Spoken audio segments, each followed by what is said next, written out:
Halo semuanya, di sini saya perwakilan dari kelompok 9. Hari ini akan membahas tentang perusahaan multinasional atau sering disebut dengan MNC. Adapun subtopik yang kami bahas pada hari ini, yang pertama itu ada definisi dan jenis perusahaan multinasional, yang kedua ada sifat perusahaan multinasional, dan yang ketiga ada faktor yang mempengaruhi keputusan perusahaan multinasional. Baik, untuk pemaparan materi pertama akan dijelaskan oleh teman saya. Perkenalkan, nama saya Niwana Aprilia Somwati, NIM 19075112259. Baik, di sini saya akan menjelaskan tentang definisi perusahaan multinasional. Perusahaan multinasional adalah suatu perusahaan besar yang memiliki anak perusahaan di berbagai negara. Biasanya perusahaan nasional berasal dari negara-negara maju dan membentuk cabangnya di negara berkembang. Saking besarnya kekuasaan, mereka tak jarang keberadaan perusahaan multinasional ini mempengaruhi kondisi sosial dan politik sebuah negara. Bahkan bisa berimbas pada politik global. Ketika masuk ke berbagai negara berkembang, biasanya perusahaan besar ini akan bekerja sama dengan perusahaan lokal dan membentuk perseorangan terbatas. Namun, sahamnya tidak ikut menjadi pemilik perusahaan mitra alias tidak diperjualbelikan di pasar saham lokal. Baik, selanjutnya di sini saya akan menjelaskan jenis-jenis perusahaan multinasional. Yang pertama itu ada multinasional product enterprise. Fokus yang dilakukan perusahaan multinasional ini adalah di bidang produksi. Jadi, MNC ini memiliki dan mengontrol berbagai fasilitas produksi di lebih dari satu negara. Yang kedua itu ada multinational trade enterprise atau MTE. Fokus dari MTE ialah pada bidang perdagangan.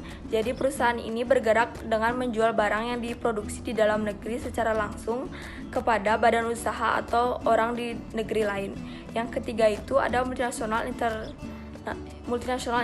international owned enterprise atau MOE. Perusahaan ini lebih mengarahkan pada kepemilikan usaha dari satu induk perusahaan yang menjembarluaskan cabang-cabang produksi atau perdagangan atau kegiatan perusahaannya di negara lain. Yang keempat itu adalah multinational control enterprise, yaitu fokus dari perusahaan ini lebih pada permodalan atau pembiayaan pada MOE dan MCE. Kegiatan perusahaannya diawasi oleh lebih dari satu negara. Baik, selanjutnya di sini saya akan menjelaskan tentang contoh perusahaan multinasional. Contoh pertama itu ada Semen Indonesia, merupakan salah satu BUMN pertama yang sudah memiliki status multinasional. BUMN ini sudah berhasil mengakuisisi perusahaan asing dan berhasil memasuki pasar ASEAN dan Asia Selatan. Yang kedua itu ada Garuda Food, adalah produk makanan dan snack dari perusahaan ini sudah banyak diterima di berbagai negara. Garuda Food berhasil ekspansi perusahaan asing dan berhasil mengakuisisi pabrik gula Puhua Jingyang Yonghe. Yang ketiga itu ada Freeport Indonesia, adalah perusahaan jenis ini menambang dan mengeksplorasi biji yang mengandung tembaga, perak dan emas dengan wilayah operasi di Papua. Perkenalkan, nama saya Lisa Pusparini, NIM 190751132. Di sini saya akan menjelaskan tentang materi yang kedua mengenai tujuan perusahaan multinasional dan karakteristik dari perusahaan multinasional. Suatu perusahaan menjadi perusahaan multinasional tentu karena memiliki tujuan tertentu. Secara umum, tujuan utama tentu karena pertimbangan adanya potensi keuntungan yang lebih tinggi dengan mendirikan produksi dan kegiatan di luar negeri. Adapun tujuan dari perusahaan multinasional sendiri ada 5. Yang pertama, raw material seeker. Apa sih raw material seeker ini? Raw material seeker ini bertujuan untuk mendapatkan bahan mentah untuk diolah atau diproduksi di negara lain. Yang kedua, market seeker. Tujuannya untuk memperoleh pangsa pasar yang baru di negara lain. Yang ketiga, cost minimalisir seeker. Tujuannya untuk mencapai efisiensi biaya, karena dengan melakukan investasi memungkinkan biaya produksi menjadi lebih rendah. Yang keempat, risk minimalisir seeker. Tujuannya perusahaan dapat menurunkan resiko produksi dan penjualan dengan mencari lokasi baru di negara lain. Dalam hal ini, perusahaan bisa menghindari biaya yang biasanya melekat pada pihak ketiga sebagai perantara. Yang terakhir, fund seeker, yaitu tujuannya untuk suatu perusahaan dapat memperoleh pendanaan dengan meminjam kepada bank ketika dapat menunjukkan perform positif terkait penggunaan dana tersebut secara maksimal demi menghasilkan return semaksimal mungkin, seperti itu. Adapun penguatan struktur perusahaan dengan melayani pasar luar negeri, perusahaan dapat menguatkan struktur perusahaannya. Selanjutnya saya akan menjelaskan tentang ciri-ciri perusahaan multinasional. Yang pertama, perusahaan multinasional ini memiliki lingkup kegiatan income generating, yaitu perolehan pendapatan yang melampaui batas-batas negara. Yang kedua, perdagangan yang terjadi dalam perusahaan multinasional kebanyakan terjadi masih dalam lingkup perusahaan itu sendiri walaupun antar negara. Jadi dalam perusahaan ini lingkupnya tidak ada perusahaan lain selain perusahaan itu sendiri. Yang ketiga, terdapat kontrol terhadap teknologi dan modal secara ketat. Yang keempat, sistem manajemen dan distribusi dikembangkan melintas batas-batas negara, terutama dalam sistem modal ventura, lisensi, dan franchise. Yang kelima, membentuk cabang-cabang di luar negeri. Jadi perusahaan ini tidak hanya berkembang di satu negara saja, melainkan di berbagai negara dan membuka cabang-cabang di banyak negara, seperti itu. Yang keenam, karakteristik perusahaan multinasional ini memiliki visi dan strategi produksi yang bersifat global, artinya perusahaan ini sudah mendunia. Yang terakhir, cenderung memilih kegiatan bisnis tertentu yang bersifat food loss industry atau industri yang tidak terkait lokasi, umumnya itu manufaktur, seperti itu. Pada prinsip, perusahaan multinasional memiliki karakteristik yang cukup kompleks. Karakteristik perusahaan multinasional dapat ditinjau dari perspektif ekonomi, organisasional, dan motivasional. Sedangkan dalam pemahaman secara ekonomis, karakteristik perusahaan multinasional ini banyak ditinjau dari segi ukuran, penyebaran geografis, dan tingkat keterlibatannya di luar negeri. Selanjutnya, saya akan menjelaskan tentang perusahaan multinasional itu berbeda dengan perusahaan-perusahaan lainnya.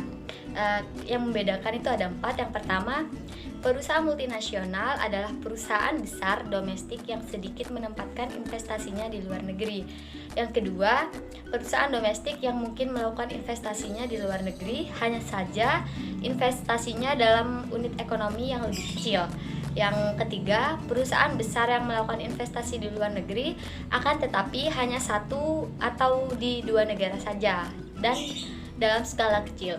Dan yang terakhir, investor besar dengan portofolio yang tidak berusaha mengontrol investasinya serta mengambil resiko kewirausahaan. Demikian materi yang dapat saya sampaikan. Terima kasih. Selanjutnya akan dilanjutkan oleh Perkenalkan, nama saya Niko Putri Anjani dengan NIM akhir 236. Di sini saya akan membahas tentang faktor yang mempengaruhi keputusan perusahaan multinasional atau MNC. Dalam kaitannya dengan penjualan maksimum, mendirikan cabang luar negeri itu juga mendapat beberapa manfaat. Yang pertama itu, apabila perusahaan tersebut telah melayani pasar luar negeri melalui ekspor, mungkin diperlukan hubungan yang lebih dekat dengan langganan untuk mengetahui kebutuhan dan selera konsumen. Di samping itu, cabang luar negeri juga dapat merupakan basis untuk memberikan pelayanan kepada konsumen. Untuk produk dengan teknologi tinggi seperti komputer, maka pelayanan purna jual itu sangatlah penting. Pelayanan purna jual ini tuh akan lebih efisien apabila dilakukan oleh cabang luar negeri. Yang kedua, itu ada ekspor ke luar negeri sehingga dihambat oleh kebijaksanaan tarif negara lain. Dengan mendirikan cabang di luar negeri yang dapat menghasilkan produk di negara tersebut, maka masalah hambatan tarif dapat teratasi. Masalah lain yang berkaitan dengan hal ini itu adalah pengaruh perubahan kurs mata uang. Apabila mata uang negara asal perusahaan induk mengalami apresiasi, maka harga barang ekspornya akan naik sehingga dapat menurunkan volume ekspor. Masalah ini tuh juga dapat teratasi apabila perusahaan tersebut mendirikan cabang di luar negeri. Yang ketiga itu ada apabila tujuan pendirian cabang luar negeri itu mencapai keuntungan maksimum, maka pertimbangan efisiensi biaya di berbagai negara menjadi pertimbangan utama. Banyak MNC itu tertarik untuk melakukan ekspansi di negara yang upah buruhnya rendah atau biasanya negara berkembang, terutama apakah produk yang dihasilkan itu sifatnya padat tenaga kerja. Aspek tenaga kerja lain yang sering menjadi daya tarik MNC adalah kerajinan serta tidak sering terjadinya pemogokan. Yang keempat itu ada faktor biaya lain yang kerap kali dipertimbangkan adalah biaya transport. Dengan membuka cabang, biaya transport itu dapat ditekan. Di samping biaya transport, pajak yang relatif rendah dapat merupakan daya tarik bagi MNC.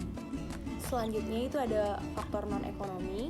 Di samping faktor ekonomi yang mempengaruhi keputusan MNC untuk ekspansi, faktor sosial dan politik di negara yang hendak dituju itu juga perlu dipelajari.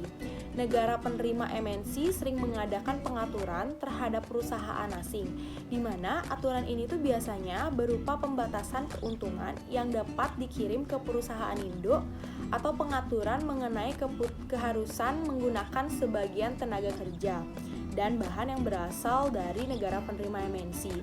Jelas bahwa pengaturan ini itu dapat menghambat perkembangan MNC. Oleh karena itu, MNC terlebih dahulu mempelajari pengalaman atau sejarah kebijaksanaan negara penerima terhadap perusahaan asing sebelum MNC tersebut melakukan ekspansi ke sana. Hal lain yang tak kalah penting adalah kestabilan politik negara penerima. Keadaan politik yang tidak stabil itu akan sangat mengganggu kegiatan MNC di negara itu. Sekian presentasi dari kelompok kami. Mohon maaf jika ada kesalahan kata. Saya perwakilan dari kelompok 9 ingin mengucapkan terima kasih kepada yang sudah menonton video presentasi kami.